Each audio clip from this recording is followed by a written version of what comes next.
സ്റ്റേഷനിലേക്ക് എത്തുന്നു. കാത്തിരുന്ന യാത്രക്കാർ ഓരോ കമ്പാർട്ട്മെന്റിനു നേരെയും ഓടുന്നു. രാവിലെയും വൈകിട്ടും ഇങ്ങനെ യുദ്ധം നടത്തിയാൽ മാത്രമേ ട്രെയിനിൽ ഒന്ന് കയറിപ്പറ്റാൻ കഴിയുകയുള്ളൂ. വീട്ടിലെ പണി മുഴുവൻ തീർത്തു വേണം ഓഫീസിലേക്ക് ഇറങ്ങാൻ. തിരിച്ചു കയറിയാൽ ഇരിക്കാമെന്ന് കരുതേണ്ട.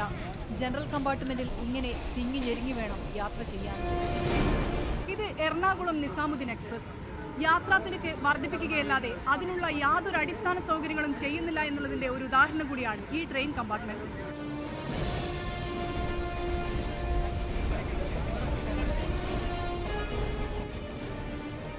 നിങ്ങൾക്ക് കാണാലോ, ഇപ്പം ഇത് മംഗള.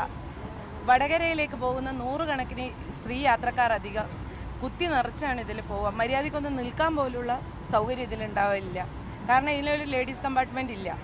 യാത്രാ നിരക്ക് കൂട്ടുക എന്നല്ലാതെ അതിനുള്ള അടിസ്ഥാന സൗകര്യങ്ങൾ ട്രെയിനിൽ വരുന്നില്ല. ഓഫീസ് സമയം കഴിഞ്ഞാൽ വീട്ടിലെത്താനുള്ള തത്രപ്പാടാണ്. ഇതിനിടയിൽ വല്ലപ്പോഴുമുള്ള പാസഞ്ചർ ട്രെയിനുകൾക്ക് കാത്തിരിക്കാൻ സമയമില്ല.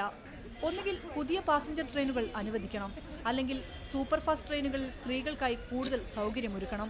ഇപ്പം നിങ്ങൾ കാണുന്നില്ലേ ഞങ്ങൾ ഇരിക്കുന്നത്, ഞങ്ങൾ പോകുന്ന ഈ ഒരു ചിത്രം തന്നെ അതിനുള്ളൊരു തെളിവാണ്. ഇപ്പം ഒന്ന് ഒറ്റക്കാലം നിന്നിട്ട് വരെ പോകേണ്ടി വരുന്ന ഒരു അവസ്ഥ ഉണ്ടാകുന്നുണ്ട്. അപ്പോൾ അതിനെന്തെങ്കിലും ഒരു പരിഹാരം റെയിൽവേയുടെ ഭാഗത്തുനിന്ന് ഉണ്ടാകുമെന്ന് ഞങ്ങൾ ഇപ്പോഴും പ്രതീക്ഷിക്കുകയാണ്.